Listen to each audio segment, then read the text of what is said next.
Baik saudara-saudara, pada saat ini kita kembali dalam mempelajari sekolah Sabat pelajaran yang kedua dengan judul Kematian dalam Dunia yang Berdosa. Tapi sebelumnya, mari kita tunduk kepala dan kita bersatu dalam doa. Kita berdoa. Bapa Tuhan kami, Allah kami yang kekal, pada saat ini kami mengucap syukur atas kebaikan Tuhan, berkat kasih sayang Tuhan saat ini ya Tuhan. Hamba kami semua akan mempelajari pelajaran sekolah Sabat. Biarlah Roh Kudus boleh menjadi bagian kami boleh mempelajari dengan baik apa yang boleh kami pelajari, Alkitab dan pelajaran sekolah Sabat dan kehidupan kami. Kami boleh melakukan yang terbaik hanya untuk Tuhan saja. Terima kasih Tuhan. Ini doa dan permohonan kami dalam nama Yesus. Amin. Baik saudara-saudara, kalau pekan lalu kita telah melihat bagaimana pemberontakan Lucifer yang katanya dia memberontak dari sorga yang sempurna. Maka pada saat ini kita akan melihat dampak dari pemberontakan dari Lucifer. Kita akan melihat dampak pemberontakan dari surga. Dia turun ke bumi, mempengaruhi bahkan dia merusak hasil karya ciptaan dari Tuhan kita. Ayat tema atau ayat hafalan yang dipilih oleh penulis sekolah Sabat diambil dalam Roma 5 ayatnya yang ke-12. Firman Tuhan berkata, sebab itu, sama seperti dosa telah masuk ke dalam dunia oleh satu orang, dan oleh dosa itu juga maut, demikianlah maut itu telah menjalar kepada semua orang, karena semua orang telah berbuat dosa. Saudara-saudara, dalam pelajaran sekolah Sabat dalam Alkitab, ayat tema, dalam Roma 5 ayatnya yang ke-12 adalah ayat yang membuktikan bahwa semua manusia telah berbuat dosa. Dan ini membuktikan juga bahwa dosa telah masuk ke dunia ini melalui satu orang. Nah, ada beberapa pandangan yang ada yang menguatkan bahwa kata satu orang ini dia merujuk kepada Adam. Kepada Adam, di sini dikatakan oleh karena Adam ini dia manusia. Dan oleh karena dia ini manusia, yang pertama, yang menjadi pertanyaan mengapa pendapat ini merujuk kepada Adam. Oleh karena Adam pada waktu itu secara sadar dia mengetahui secara sadar bahwa dia mengetahui bahwa itu adalah dosa, itu adalah sebuah kesalahan yang dia telah lakukan. Dan ada pandangan-pandangan yang lain yang mengatakan bahwa dosa manusia itu berawal dari melalui Adam. Oleh karena kita mengenal Adam ini adalah manusia yang pertama diciptakan. Nah, itulah sebabnya pada waktu Adam telah jatuh ke dalam dosa, itu mewakili kita semua manusia telah berbuat dosa.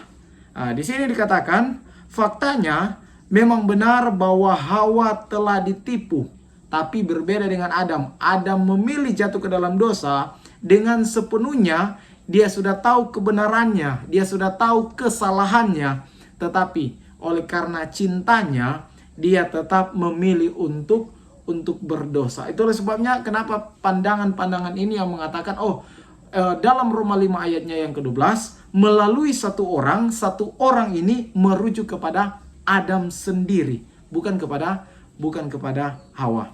Dalam peristiwa dalam Alkitab dalam Roma 5 ayatnya yang ke-12 ini merujuk kepada firman Tuhan yang ada dalam Kejadian 3 ayat 1 sampai ayatnya yang ke-24, berbicara tentang manusia jatuh ke dalam dosa. Ada dua peristiwa yang sangat penting yang akan kita ketahui, yang akan kita pelajari.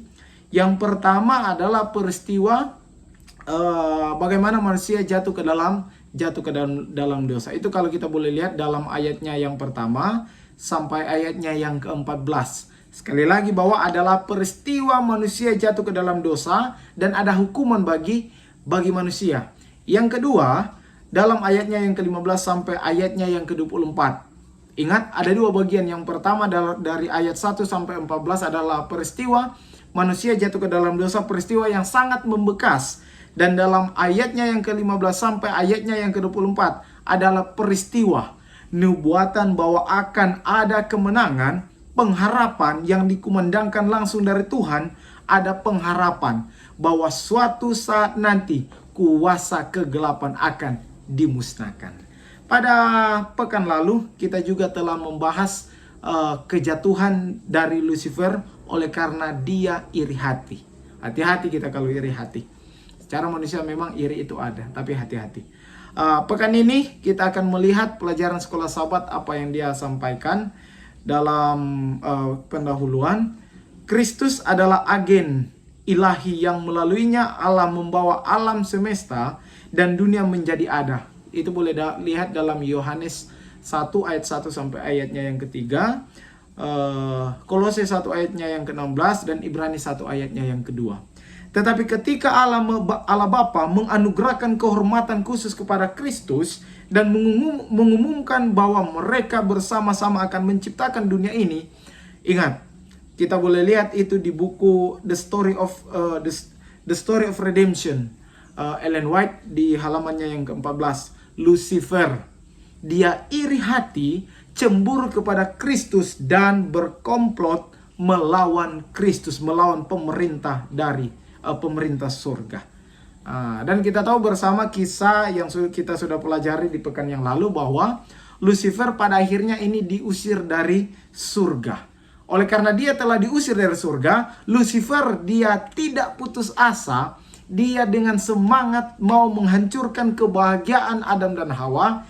Dia turun ke bumi, dilemparkan ke bumi. Dia berusaha menghancurkan kebahagiaan makhluk ciptaan dari Tuhan. Dia mau berusaha menghancurkan kebahagiaan Adam dan Hawa dengan cara, sesuai pelajaran yang ada, menipu Hawa, membuat mereka jatuh ke dalam dosa, dan membuat, dalam pelajaran sekolah Sabat Alkitab, membuat sorga bersedih oleh karena peristiwa tersebut.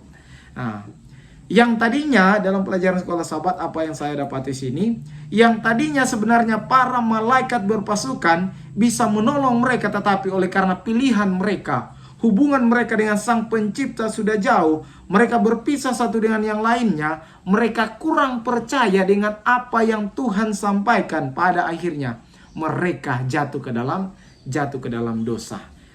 Yang menjadi pertanyaan, alasan mengapa mereka jatuh ke dalam dosa. Kira-kira alasan apa? Bukan hanya mereka tertipu atau terpisah, tetapi karena mereka kurang percaya kepada Tuhan. Saudara-saudara, seandainya mereka pada waktu itu percaya sepenuhnya kepada Tuhan, mungkin mereka tidak akan jatuh ke dalam dosa. Mari kita lihat secara detail apa yang disampaikan dalam pelajaran sekolah Sabat, apa yang disampaikan dalam Kejadian 3 ayat 1 sampai seterusnya. Yang pertama, berbicara tentang pernyataan dalam ketegangan. Dalam Kejadian 1 ayatnya yang ke-31, kalau kita undur sedikit ke belakang, memberikan informasi bahwa setelah dunia ini diciptakan dengan sempurna, maka Tuhan Allah dia sampaikan semua sungguh amat baik. Saudara boleh baca itu dalam Alkitab, dalam Kejadian 1 ayatnya yang ke-31. Pada waktu itu belum ada kematian dalam Taman Eden, belum ada penyesalan, belum ada penolakan, belum ada sakit hati. Tetapi ketika mereka, Alkitab mengatakan ketika mereka melanggar perintah Tuhan, apa yang Tuhan sudah nyatakan mereka langgar, semua berubah drastis. Yang tadinya Tuhan sudah sampaikan dalam Kejadian 2 ayat 16 sampai ayatnya yang ke-17. Mari orang baca sama-sama. Lalu Tuhan Allah memberi perintah ini kepada manusia. Semua pohon dalam taman ini boleh kau makan buahnya dengan bebas. Tetapi pohon pengetahuan tentang baik dan yang jahat itu, janganlah kau makan buahnya. Sebab pada hari engkau memakannya, pastilah engkau mati. Saudara-saudara, kedua ayat ini memberikan informasi bahwa Allah memberikan pernyataan yang mutlak, perintah yang sebenarnya tidak boleh dilanggar. Semua pohon yang ada di sini boleh kau makan, tetapi ada pilihan yang Tuhan sudah sampaikan. Tetapi ada satu yang tidak boleh dimakan. Saudara-saudara, Mari kita lihat dalam buku Alfa Omega jilidnya yang pertama halaman 49. Nah, beberapa saat setelah peringatan dari Tuhan ini, iblis mengambil bentuk seekor ular dan juga memasuki Taman Eden. Hawa melihat ular dengan gembira memakan buah terlarang tanpa mati. Nah, menurut tulisan ini bahwa setan juga memakan buah tersebut, saudara-saudara. Ia sendiri telah memakan buah yang dilarang itu dan tidak ada yang terjadi padanya. Pertanyaan, saudara-saudara. Mengapa ular sangat dengan mudah memasuki Taman Eden? Ada yang bilang karena dia menyerupai ular. Kenapa sampai setan mudah masuk di Taman Eden? Karena setan ini menyerupai ular.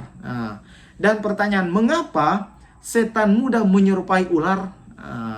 Para nabi dan bapa halamannya yang ke-44 di sini boleh menjawab, setan memilih menggunakan ular sebagai alatnya. Bagaimana dengan tulisan Nyonya White Renubuat di Story of Redemption?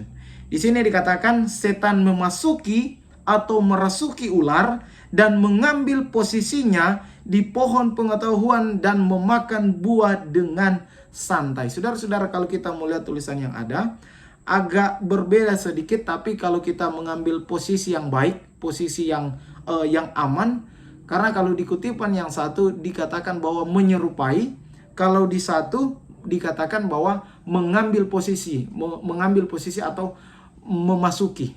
Kalau kita mau mengambil posisi yang baik, menginterpretasi tulisan Renubuat, maka akan jadi begini.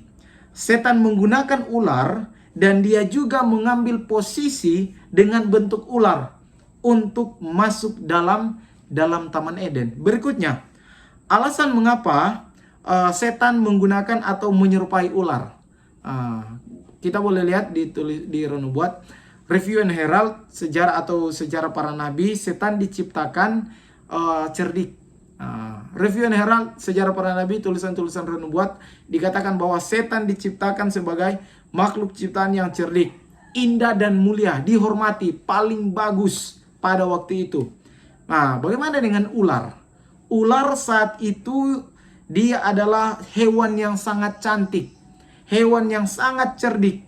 Di antara semua hewan yang ada, Roh Nubuat juga mengatakan ular cantik dan sangat memberi perhatian. Saudara-saudara, ini cocok dengan karakter dari Lucifer. Bahkan ada beberapa tulisan-tulisan yang ada bahwa ular ini adalah lambang dari kejahatan. Bahkan dilanjutkan dengan buku yang sama, The Story of Redemption, bahwa Hawa terkejut bahwa ular ini boleh berbicara. Pada sebelum-sebelumnya kita mengenal bahwa Allah tidak pernah memberikan kuasa kepada hewan untuk berbicara. Tetapi ini Hawa dia terkejut oleh karena ular ini boleh berbicara. Itu artinya setan menggunakan ular ini, setan menyerupai ular ini, dan pada akhirnya ular ini boleh berbicara.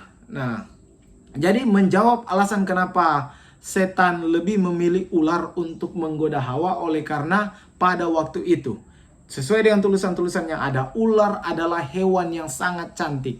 Ular adalah hewan yang sangat disukai pada waktu itu, sangat cerdik, sangat luar biasa. Itulah sebabnya setan lebih memilih ular untuk menjadikan alatnya. Kita boleh bayangkan kalau pada waktu itu ular menggunakan ayam, kalau waktu itu ular menggunakan sapi, saya rasa itu adalah hal yang kurang tepat. Nah, selanjutnya berbicara tentang ditipu oleh ular. Pertama kan kita telah pelajari bahwa ular ini pada akhirnya menyerupai setan, menyerupai ular atau setan menggunakan ular.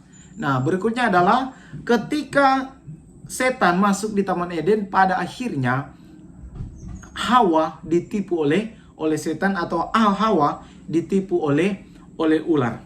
Mari kita lihat dalam Kejadian pasalnya yang ketiga, ayat 1 sampai ayatnya yang ke-7.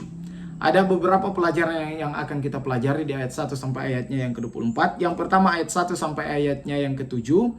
Ada beberapa strategi yang setan gunakan untuk menjatuhkan Hawa, Pertama, ia menyamaratakan larangan khusus Tuhan.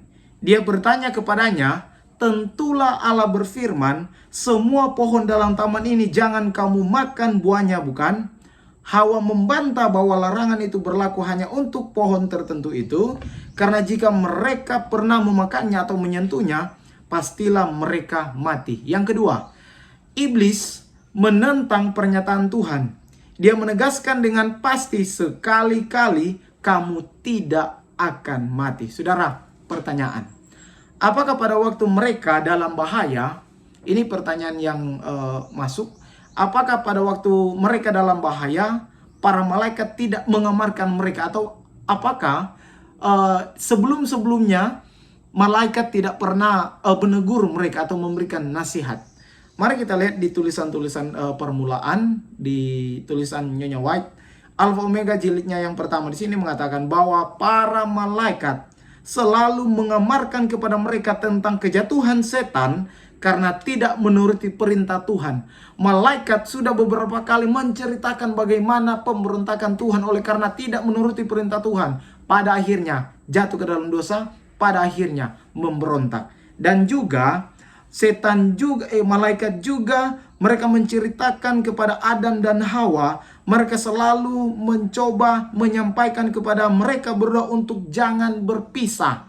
Karena kalau mereka berpisah, pencobaan pada waktu itu akan lebih besar datang. Tetapi karena mereka ragu dengan perintah Tuhan, Hawa tertipu dengan pandangannya, pendengarannya. Saudara-saudara, pada saat ini itulah sebabnya. Kenapa sampai kita selalu sampaikan bahwa wanita itu kadang-kadang jatuh dari penglihatannya atau pendengarannya. Hawa pada akhirnya oleh karena pandangannya, pendengarannya, dia jatuh ke dalam dosa. Bahaya juga kalau dalam pasangan lalu terpisah satu dengan yang lain. Bisa saja akan ada masalah-masalah, pencobaan-pencobaan yang akan datang menghampiri hubungan mereka sama seperti Adam dan Hawa. Pada waktu mereka terpisah, setan masuk dan merusak hubungan mereka dengan Tuhan. Sama seperti Adam dan Hawa. Pada waktu mereka terpisah satu dengan yang lain, ada banyak masalah, ada banyak tantangan. Dalam kehidupan kita, dalam hubungan pasangan, barangkali kita perlu untuk selalu bersama-sama, memberikan perhatian, memberikan kekuatan, memberikan motivasi satu dengan yang lain. Berikutnya, mengapa Hawa meragukan perintah Tuhan? Nah, di pelajaran sekolah sahabat yang ada, karena Hawa melihat ular itu berbicara, Hawa melihat ular itu tidak mati ketika memakan buah terlarang itu. Katanya akan mati, tapi kenapa ular itu tidak mati? Perintah Tuhan katanya kalau orang yang menyentuh buah itu akan mati, tapi ketika dia melihat setan, ular itu memakan buah itu, tidak mati. Pada akhirnya dia meragukan Tuhan, pada akhirnya dia tidak percaya apa yang Tuhan sudah sampaikan. Saudara-saudara, terkadang kita melihat dampak dosa itu hanya apa yang ada di depan mata. Oh, tidak apa-apa. Sedikit-sedikit hari ini bergaul dan lain sebagainya, hari ini melakukan kesalahan dosa, oh tidak masalah, hanya kecil, cuma kecil. Tapi ini kadang-kadang dalam kehidupan kita melihat dosa hanya ada apa yang ada, kita menilai dosa yang akan terjadi cuma hanya apa yang ada di depan mata. Kita tidak tahu apa yang akan menjadi dampak bagi kita besok, lusa, minggu depan, tahun depan, sampai seterusnya. Contohnya berdusta. Memang berdusta menyenangkan kita sesaat, tetapi merugikan selama-lamanya. Selanjutnya, kalau tadi adalah fakta bahwa setan menipu Hawa, sekarang dengan cara bagaimana? Nah, dengan perkataan di pelajaran hari Selasa, kamu tidak akan mati. Nah, saudara-saudara, dalam Kejadian 3 ayatnya yang keempat, kita boleh pelajari sama-sama, boleh baca. Tetapi ular itu berkata kepada perempuan itu, sekali-kali kamu tidak akan mati. Saudara-saudara, ini adalah pembohongan atau kebohongan yang disampaikan yang pertama oleh ular kepada Hawa oleh setan. Ada orang yang bilang Tante Lucy dan Om Fer, Lucifer. Dia sampaikan kepada Hawa, sekali-kali kamu tidak akan mati, dan seterusnya. Ini menjadi masalah manusia yang berkaitan dengan kebakaran jiwa. Ini menjadi masalah yang katanya, oh kalau orang yang sudah mati, gentayangan arwahnya kebakaran jiwa. Percaya bahwa di balik kematian ada kehidupan. Manusia boleh hidup abadi, mereka percaya. Ada aliran-aliran atau kepercayaan-kepercayaan yang ada saat ini. Sekolah Sahabat mengatakan, inti dari pencobaan di Eden, iblis meyakinkan bahwa sekali-kali kamu tidak akan mati dalam Kejadian pasalnya yang ketiga ayatnya yang keempat. Dengan pernyataan tegas ini, iblis menempatkan firman-Nya sendiri di atas firman Tuhan. Jadi perkataan iblis sudah di atas dari firman Tuhan. Yang kita mengenal, yang kita tahu bahwa firman Tuhan itu harus ada di atas segalanya. Kalimat tentang pastilah engkau mati dalam Kejadian 2 ayatnya yang ke-17, sebenarnya kalau kita mencari tahu, ini berbentuk future, akan datang, masa depan, yang menimbulkan arti akan mati setelah memakan buah yang dilarang atau setelah melanggar perintah Tuhan, yang artinya akan mati suatu saat nanti. Mati secara rohani, moral, fisik, atau jasmani. Barangkali kalau ada pandangan-pandangan yang dari lain yang lebih tepat boleh disampaikan. Tapi perintah ini akan mati secara fisik, secara moral, secara rohani, mati secara jasmani.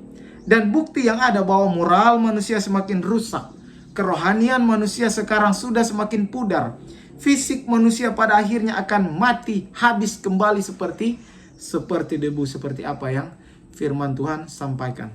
Tapi yang dimaksudkan dalam pelajaran ini menegaskan bahwa tidak ada kebakaran jiwa, tidak ada manusia yang bisa hidup abadi ketika sudah jatuh ke dalam dosa. Beberapa hari yang lalu, beberapa akhir-akhir ini, dari dulu sampai sekarang, sudah ada banyak pandangan-pandangan, sudah ada banyak dari dalam siaran-siaran TV yang ada, di radio-radio, bahkan di koran-koran yang ada informasi-informasi yang mengatakan bahwa ada manusia yang boleh hidup abadi. Kalau benar adanya, ini bertentangan dengan apa yang firman Tuhan sampaikan. Bahkan ada praktek-praktek yang mengatakan bahwa manusia tidak akan mati walaupun sudah ditusuk-tusuk, potong dan lain sebagainya. Dan ini saya rasa bertentangan dengan Alkitab. Lebih mirisnya lagi, mereka melakukan praktek-praktek seperti itu dengan menggunakan Alkitab. Ini luar biasa, dan ini buat saya ini saudara boleh jawab sendiri. Selanjutnya, ketika manusia jatuh ke dalam dosa, maka ada konsekuensi dari dosa. Dalam Kejadian 3 ayat 7 sampai ayatnya yang ke-19, kira-kira konsekuensi apa yang mereka terima? Yang pertama, ayatnya yang ke-7, membuktikan mereka telanjang, mereka menyemat daun pohon ara dan membuat cawat untuk menutupi diri mereka yang sudah berbuat kesalahan. Saudara-saudara, terkadang ketika manusia kita semua sudah tahu berbuat salah, bukannya kita mengaku, bukannya kita berserah kepada Tuhan, melainkan kita bersusah payah dengan upaya kita sendiri, dengan diri sendiri untuk menutupi kesalahan kita. Kadang-kadang kita sudah melakukan kesalahan, bukannya mengaku, melainkan kita berusaha melakukan apa saja yang boleh menutupi kesalahan saya dan saudara. Yang kedua, kalau kita lihat dari sudut pandang teologis, keduanya mengalami theophobia, yang artinya takut akan Tuhan. Theophobia artinya takut, bukan berarti menghormati, tapi takut. Dan pada akhirnya bersembunyi dari Tuhan. Kita boleh lihat itu dalam ayatnya yang ke-8. Kadang kita juga seperti itu. Ketika kita sudah jatuh ke dalam dosa, bukannya kita datang kepada Tuhan.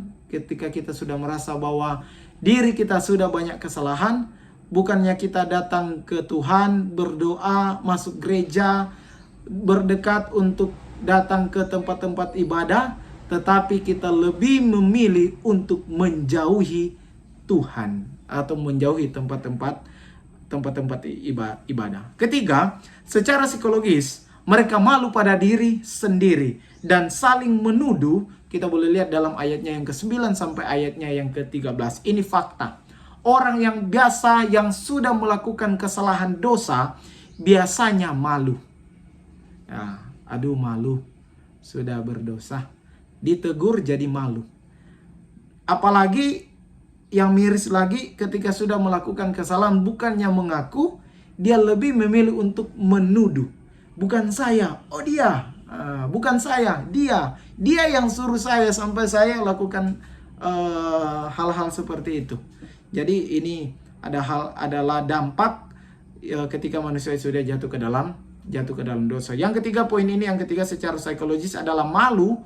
Yang kedua adalah saling menuduh. Yang keempat, dari segi fisik, mereka akan berkeringat, menderita saat melahirkan, sakit, lelah saat bekerja, pada akhirnya akan mati. Yang kelima, dari perspektif ekologi, bumi ini semakin rusak, alam semakin merosot. Ini yang boleh kita lihat, ada keguguran daun, ada alam-alam yang semakin rusak. Yang keenam, yang terakhir, karena kebebasan yang diberikan, maka sifat asli mereka, sifat asli dari Adam dan Hawa pada akhirnya terbongkar atau terbukti. Saudara-saudara, konsekuensi apa yang mereka terima ketika mereka jatuh ke dalam dosa adalah sifat asli mereka terbongkar. Saudara-saudara, kalau kita mau mencari tahu bagaimana sifat asli seseorang, sama seperti Adam dan Hawa, barangkali kita perlu memberikan mereka kebebasan untuk kehidupan mereka. Sama seperti Adam dan Hawa, ketika Tuhan memberikan kebebasan kepada mereka, mereka tidak menuruti Tuhan oleh karena mereka tidak percaya kepada Tuhan. Barangkali dalam kehidupan kita, kalau kita mau melihat sifat asli sahabat kita, siapa saja yang ada di sekitar kita, barangkali kita perlu memberikan kebebasan kepada mereka. Ada yang bilang, oh kalau mau lihat sifat asli seseorang, barangkali kita perlu memberikan jabatan, posisi, gaji besar dan lain sebagainya. Pada akhirnya lupa keluarga. Tapi melalui pelajaran ini, barangkali kita hanya perlu memberikan mereka sedikit kebebasan, maka sifat asli mereka akan terbukti. Ellen White, Alpha Omega, jilidnya yang pertama, halamannya yang ke-60. Taman Eden bukan lagi tempat yang indah dan menyenangkan seperti dulu. Tatkala mereka melihat adanya tanda-tanda kematian yang pertama di dalam bunga-bunga yang layu dan daun-daun yang berguguran, Adam dan Hawa mengalami perasaan duka yang lebih dalam daripada perasaan duka manusia sekarang ini atas kematian kekasih mereka. Ini luar biasa. Peristiwa yang terjadi di Taman Eden, ketika Adam dan Hawa melihat ada daun-daun jatuh berguguran, mereka pada waktu itu merasakan bahwa inilah dampak dari dosa. Dan hal ini membuat hati mereka sedih, lebih sedih ketika melihat saudara-saudara kita pada saat ini beristirahat dalam kematian. Lalu bunga yang indah dan mungil itu sungguh-sungguh menyebabkan kesedihan. Tetapi bila mana pepohonan yang indah itu melepaskan daun-daunnya yang berguguran, pemandangan ini dengan jelas menghadapkan kepada pikiran mereka akan fakta bahwa maut adalah merupakan bagian daripada setiap benda hidup. Saya dan saudara semua ketika jatuh ke dalam dosa pada akhirnya akan mati.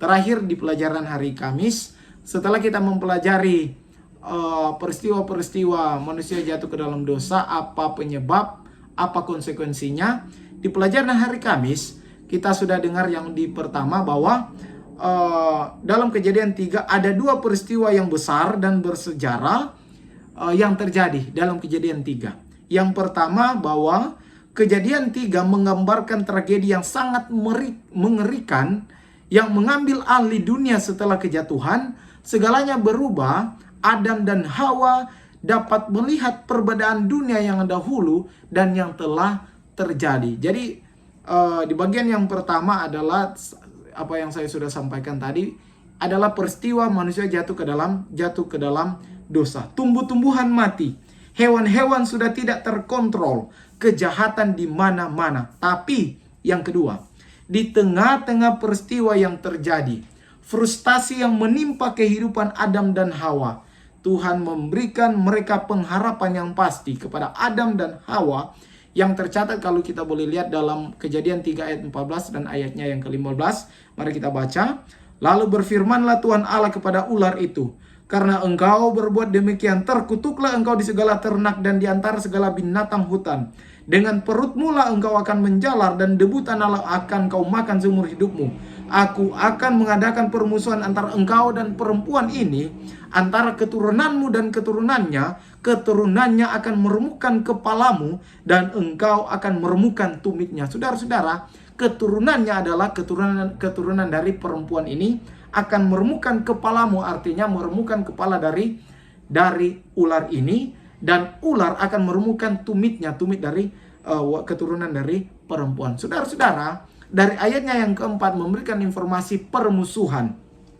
Permusuhan dalam bahasa Ibrani ini eibah, menyeratkan tidak hanya kontroversi kosmik yang bertahan lama antara yang baik dan yang jahat, tetapi juga dalam pikiran mereka. Secara alami, kita sepenuhnya jatuh dalam Efesus 2 ayat 1-5, dan hamba dosa dalam Roma 6 ayatnya yang ke-20. Namun, kasih karunia yang Kristus tanamkan dalam setiap pribadi kehidupan manusia menciptakan permusuhan terhadap iblis dalam diri kita. Saudara-saudara, harus tanamkan dalam pikiran kita bahwa setan musuh kita. Jangan bersahabat dengan setan. Jangan melakukan apa yang setan perintahkan, karena di sini disampaikan bahwa setan, iblis, Lucifer adalah musuh kita. Memang benar bahwa setan ada kuasa. Dia akan meremukkan tumit kita. Dia akan menyiksa kehidupan kita, tetapi pada suatu saat nanti pemerintahan setan akan berakhir, akan dimusnahkan oleh Tuhan. Kesimpulan apa yang boleh kita pelajari? Yang pertama, apa yang Tuhan sudah sampaikan, turutilah. Kalau Tuhan bilang jangan, jangan. Kalau Tuhan sampaikan setia, setialah. Yang kedua, kita yang dulu pernah ditipu, mungkin hari ini, besok, sampai seterusnya, jangan lagi memberikan ruang sedikit pun kepada setan untuk menipu kita. Yang ketiga, jangan pernah dibodohi oleh setan, apalagi dengan mendengarkan tipuan-tipuan setan lewat pandangan kita atau pendengaran kita. 4. Sudah cukuplah konsekuensi yang kita alami, mulailah bangun hubungan dengan Tuhan dan setialah kepada Tuhan. Yang kelima, yang terakhir, ingat, kuasa setan itu ada. Tetapi suatu saat nanti, janji yang pertama, nubuatan yang terjadi yang dikatakan dalam Kejadian 3 ayatnya yang ke-15, bahwa kuasa Tuhan akan menghancurkan kuasa setan, akan menghancurkan kuasa kegelapan. Kita tunduk kepala, kita berdoa. Bapa di sorga, terima kasih oleh karena kebaikan Tuhan pada saat ini. Kami boleh mempelajari pelajaran sekolah Sabat. Kuasa Tuhan boleh menjadi bagian kami.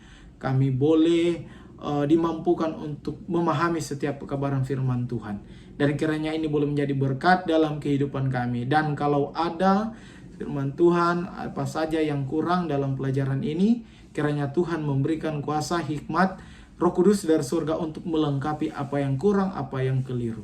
Biarlah Tuhan memberkati kehidupan kami, pemirsa yang menonton akan channel ini, diberkati selalu oleh Tuhan. Terima kasih Tuhan, ini doa dan permohonan kami, dalam nama Yesus. Amin.